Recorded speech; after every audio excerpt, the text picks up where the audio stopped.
करे छै चम चम करे छै पोखरी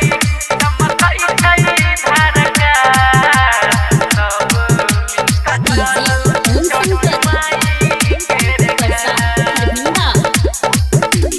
चम चम करे छै पोखरी चमकै छै धारका सब मिलकर चलो छठी माई केर घाट चम चम करे छै पोखरी चमकै छै धारका सब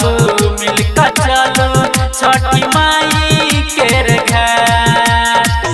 हुनके कृपा से चलहि संसार छठी माई के महिमा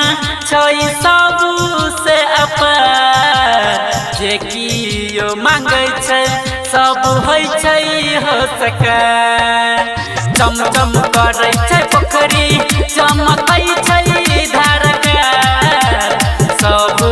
मिलकर चलो छठी माई केर घाट। अभी आप सुन रहे हैं खाजे डी से धड़कन फिल्म्स की शानदार प्रस्तुति।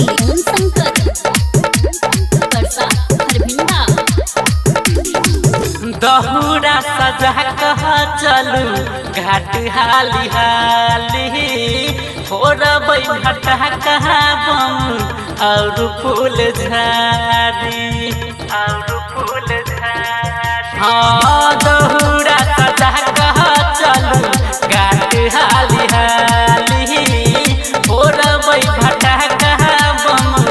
और फूल झाड़ी खुशी सजमतै सबके घर परिवार छठी माई के महिमा छै सबसे अपार जे कियो मांगे छै सब होइ छै हो सके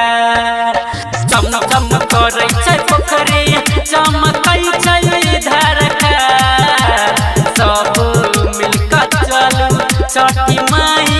केर घाट चम चम करे छै पोखरी चमकै छै धारका सब मिलकर चलो छठी माई केर घाट हुनके कृपा से चलहि संसार छठी माई के महिमा छै सबसे अपार जे कियो मांगे छै सब होइ छै हो सके चम चम करे छै पोखरी चम